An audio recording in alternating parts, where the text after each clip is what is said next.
Hi everybody, this is Kevin and welcome back to another video. And today I'm going to be showing you all the new JRPGs that I picked up over the past few months, including one non-JRPG, as well as my very first PS5 game. Now you're probably wondering, Kevin, what are you doing buying a PS5 game when you don't even own a PS5? And that's a great question. I really don't have a great answer for you, but I will say, I guess now I have a reason to buy a PS5 because number one, I own a game, and number two, I have three other PS5 games that I have on pre-order, such as Final Fantasy VII Rebirth, the Trails of Cold Steel 3 and 4 bundle re-release, which those games were released on the PS4 way back when, not even way back when, a couple years ago now, and they're not even remastering them, they're just re-releasing them because they're kind of hard to come by, so re-release them on PS5 as one game, include an art book, CD, the NIS America special, so you better believe Kevin pre-ordered that, the new Trails Superfan, might I add, and then also Trails Through Daybreak. So I have a reason to buy a PS5 now, and it's not for the standard Sony slop, God of War, Spider-Man, whatever the hell you guys are playing. No, it's for the obscure, hidden gem, and keynote JRPGs, which you're looking at two of them right now. Trails from Zero and Trails to Azure, because I don't want you to look at the empty table as I do my, whatever the hell this kind of intro is, but whatever. And I also decided to break out the Angewomon and Lady Devimon playmats for more eye candy. And you can't really see Lady Devimon, but you can see the best one, and that's Angewomon, as well as the Mastamon silhouette, which is their DNA Digivolution. But you're not here for that, or are you? Now, for the grand reveal, before I show you my PS5 game, I'd like you to please leave a comment and try and guess what this game is, because I guarantee you none of you are going to guess what the game is, and probably around half of you have never even heard of this game or know its associated franchise. So guess away. I will see if you edit, because it'll say edited, so don't edit your comment. But feel free to leave a second comment after you finish watching the rest of this video. So, without further ado, drum roll please, even though I can't drum roll because my hands are full. Kevin's first PS5 game is Rhapsody Marl Kingdom Chronicles, which I got the limited edition from NIS America. These games are from Nipponichi Software. Two previously unreleased games outside of Japan, and those games are Rhapsody 2, Ballad of the Little Princess, and Rhapsody 3, Memories of Marl Kingdom. And you might be wondering, where's Rhapsody 1? Well, the first Rhapsody game, Rhapsody: A Musical Adventure, was released everywhere on the PlayStation 1, and then it received a re-release remaster on Nintendo DS, and just recently received another re-release remaster on Nintendo Switch, bundled with La Pucelle Ragnarok, another game which was previously unreleased. You can see right here, experience La Pucelle Ragnarok for the first time in the West. So NIS America does a lot of these re-releases, remasters, obscure games that no one's heard of. And it's kind of odd because, I don't think Rhapsody was ever like a smash hit or anything, but it's always been a more beloved niche title. It's very whimsical, really cute character designs, all these princesses, fairies, and puppets. There's the one puppet named Kururu, which I just love her name. Say it 3 times fast. Kururu. And, I love the fact that they're releasing the other two games that were stuck in Japan for so many years. And with these two games now, they have English dubs. So they went the extra mile and did an English dub, and it's just, they're really short games. The first Rhapsody game, I think, is 8 hours long. I'd imagine 2 and 3 are a little bit longer. So they're quick games to play in between a long JRPG like Trails to Azure to sort of cleanse the palate and get ready for the next big game. And I love the character designs. I'm going to show you, this book was included in this limited edition from the Switch, which I should say, for this one right here is $40. You get 2 games, La Pucelle Ragnarok, which is the tactical RPG, and then Rhapsody: A Musical Adventure, which is turn-based with quirky characters, songs, and just a lighthearted adventure. And then this right here, if you just want the game, retails for $50. I got the limited edition for $80. So, spend a couple extra bucks. It's thick as hell. We're going to do a separate unboxing of it either later in the week or next week.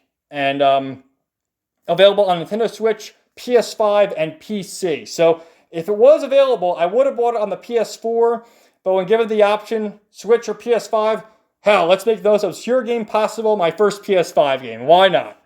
So I'll show you some of the characters here. They all sort of overlap. They're a little older in the other games, but more or less the same characters cross over. This is like the main girl, Cornet, Princess Cornet, which I think, is she that one?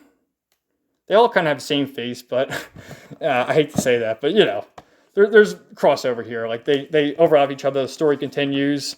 This cute little girl, Kururu, she's not even a girl. She's a doll. She's a puppet. In Japan, the Rhapsody games were called Puppet Princess, and I can't get over her name, Kururu.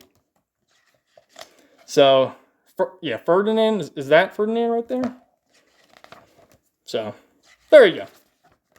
I'm happy with my purchase. I like these games. I'm having fun playing them. And there you go. Kevin's first PlayStation 5 game is Rhapsody Marl Kingdom Chronicles. Next up, keeping with the limited editions and NIS America, I picked up another never-before-released game outside of Japan, and that is The Legend of Nayuta Boundless Trails, which is set in the same universe as the Trails Kaseki universe, but not really. Like, people say it is, but I don't think it is. Like, it's not in Zumeria. There's Easter eggs, like Mishi appears, you know, Tito's favorite mascot, Mishi. But I don't think there's any other characters, like no Ouroboros, nothing like that. But it's from Nihon Falcom, and there's a lot of overlap. I'd say this is more similar to the Ys series because it's an action platformer RPG as opposed to turn-based with a heavy story. And again, I'd say this is more of a lighthearted game to play in between, you know, Trails to Azure and Cold Steel 1, but that's just me. And you can get the regular game for $50 on Nintendo Switch, PS4, or PC. I got the $80 limited edition on the PS4 because why the hell not? Got a cool cover here. One of the gimmicks of the game are that there's different seasons and the levels vary on the season. So we have like spring. I think that's summer. Yeah, that can't be winter. That's summer, fall, and then winter. So I'll do a separate unboxing of this either later this week or next week. And just for comparison's sake, the Rhapsody one is definitely thicker. I wonder if, because there's two games in Rhapsody, there's two separate, well, maybe there's two separate discs, but also two separate cases, maybe? I don't know. We'll do unboxings and figure out what's inside them all, but I'm pretty sure it's like CDs, art books, posters, acrylic stands, whatever you'd expect from those type of games. All right, next up, let's show off my non-JRPG, which is a fighting game, if you can believe that. And I picked this up for $15, and it is BlazBlue Cross Tag Battle from Arc Systems. Now, I've talked about BlazBlue a couple times in my recent live streams, and, you know, I particularly just play JRPGs, so not really a big fighting game fan.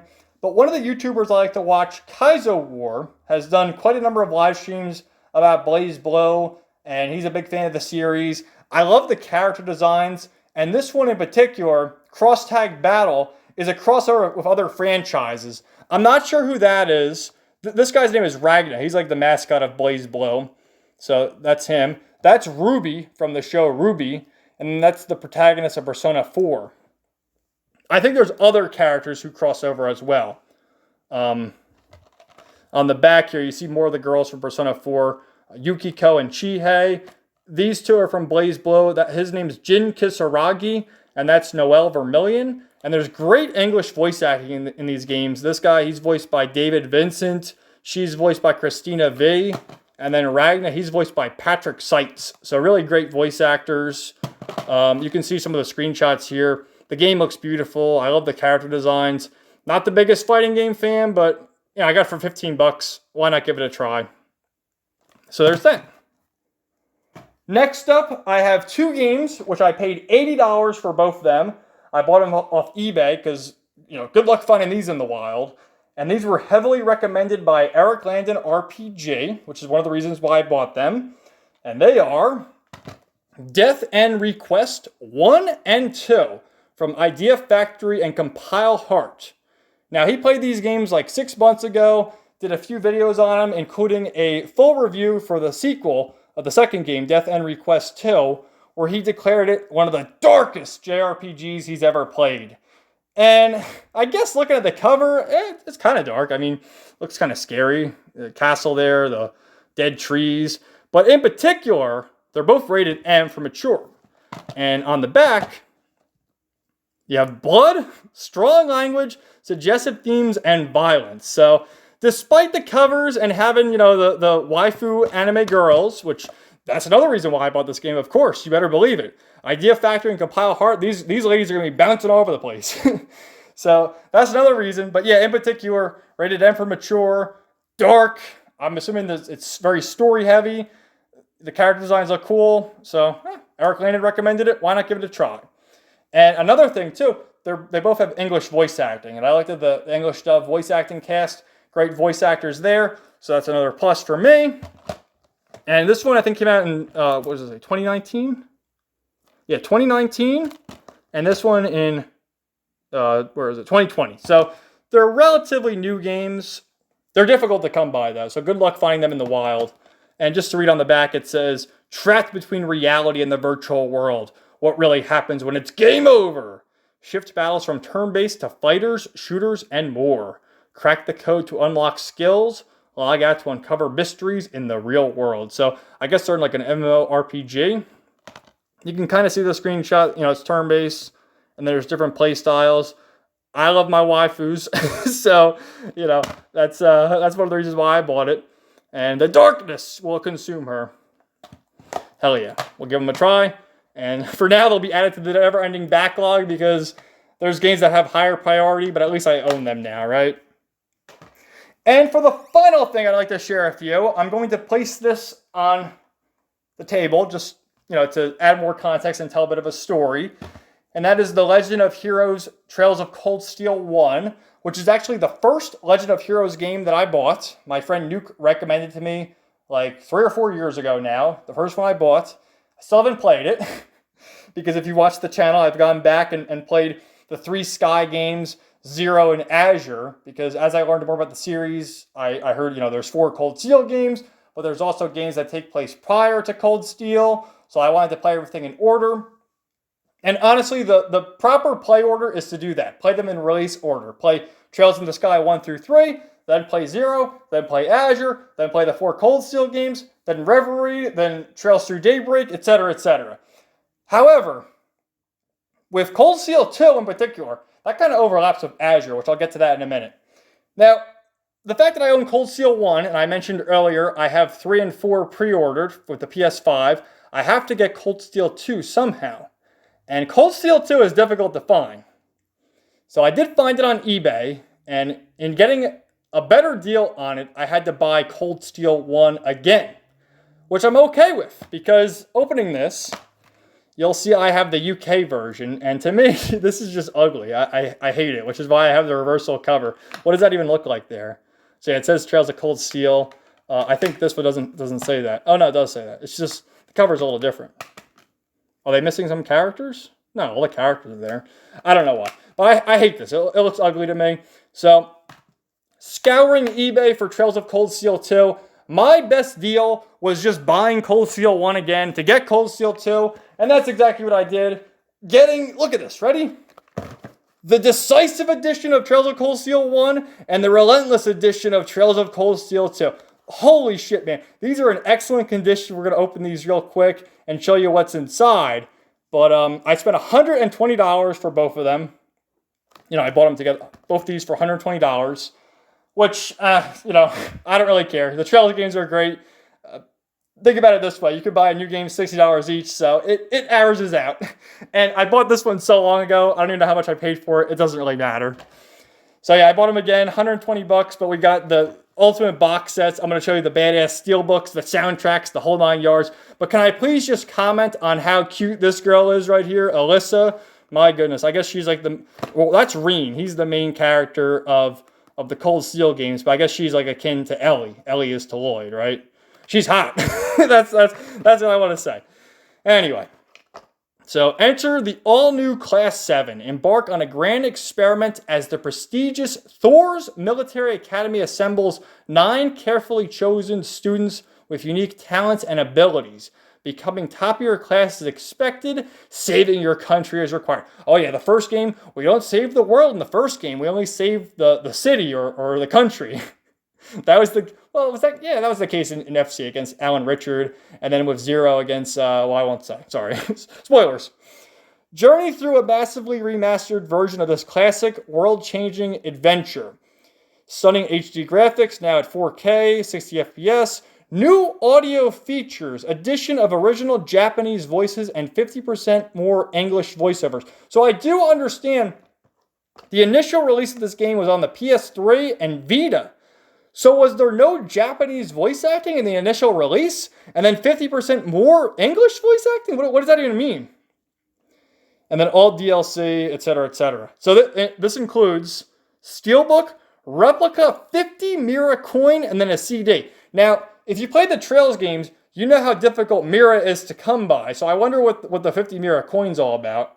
But that'd be cool if we could transfer the 50 Mira into the digital currency into the game. But let's get to this. Let me start with actually the CDs. Let me just show you like the seller. The case all beat up because I mean, how long did this come out? Does it have the copyright there? 2010s or something. Oh, it's not going to focus. It doesn't say, but you can look it up. I don't know. In the early 2010s, mid 2010s, whatever. But it has a CD in here if I can get it out, and it's still wrapped in plastic, man. Look at this. It's still wrapped in plastic. I'm not even going to open it. I'm just going to keep it like it is. It's still wrapped in plastic. And then over here, let me get them out. We have the 50 Mira coin, right? And then look at this badass steelbook. We have the main character, Reen Schwarzer. And on the back, okay, from here on forward, there might be minor spoilers for Trails to Azure. So you've been warned. But on the back, look at this. It's like an Aeon. Is Professor Novartis going to be in this game? I guess he is. Because we've got the mechs. Or, because it looks like there's a mech behind Reen. Maybe he has a mech too. But yeah, I love the I realized like with the Cold Steel games, that's when it went 3D. And a lot of people love their waifus and all that stuff. I love my waifus too. But there was always waifus in the Trails games. In particular, Risha. My goodness. Risha, Ellie, Noelle. You can't go wrong. But they got some great characters here. I love my blondes. I love Alyssa. But look at Laura. Look at that sword she's got. Holy shit. But yeah, some cool character designs. Reen, Elisa. Is it Elisa or Alyssa? Alyssa, probably. Laura, Elliot, Jusis, Machias, Fee, Emma, and Gaius. And Mishi, of course. Where's Tio? What's Tio going to do if she sees Mishi? But look at this instruction. Where are the instruction manuals these days? And you can see you got like the same interface except in 3D. So I'm going to feel right at home once I get to Cold Steel 1. The same status effects. Mishi, my man. So, hell yeah, I can't wait. So I'm going to leave this out for when I show you the other one. Because these steelbooks go together, man. They go together. Hold on a sec. So here's Cold Steel 2. Again, more spoilers for Azure. Minor spoilers. But on the back, the Empire at War. Your best efforts could not prevent the outbreak of a devastating civil war. Now the world's only hope is for you to reunite with your brave classmates and end this deadly conflict. Experience a newly remastered version of this epic tale, 4K 60 FPS, addition of original Japanese voices, 50% more English voices. So, again, what's the deal with that? There's no Japanese voice acting in the original? I'm going to play English dub, I'm just curious about that. And what they're talking about here is they mentioned in Azure, again, minor Azure spoilers, but Gilead Osborne, they attempted to assassinate him. And I guess that's the main plot point in these games. And they kind of just say it in Azure. But the thing of it is, these games sort of take place at the same time as Zero in Azure. So what is the proper play order? Can someone please tell me? Anyway, Ouroboros. So we'll explain that in a minute, but hold on. I'm getting ahead of myself. I'm getting so excited opening this because I kind of want to play the Cold Steel games like right now. But again, we got more CDs still in the plastic, whatever the hell this is. And then an Ouroboros pin. Now, Professor Novartis, Campanella, and Arianrod are in Azure, and Arianrod mentions that the other Ouroboros people are in Erebonia causing shit. So Ouroboros, what are they doing, man? And where's Prince Oliver? What's he doing about all this? But yeah, we have Crow. So I guess Crow has a mech too? I do know who Crow is just based on the names and shit. But another thing to note about Cold Steel 2, I wonder how soon after Cold Steel 1 it takes place, you know, like a year later or what. But the characters all have different outfits and stuff. So again, we have Reen, Celine, a cat, Valimar, Alyssa again. My goodness. Elliot, Laura, Machias, Fee, Jusis, Emma, Gaius, Milliam. There you go. Good stuff.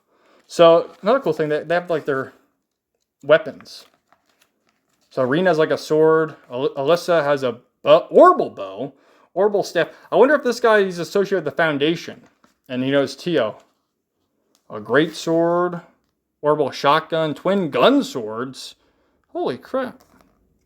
Sword, orbital staff, spear. Anyway, so I'm happy. I don't care. I'll spend I'll spend whatever it takes to play these games.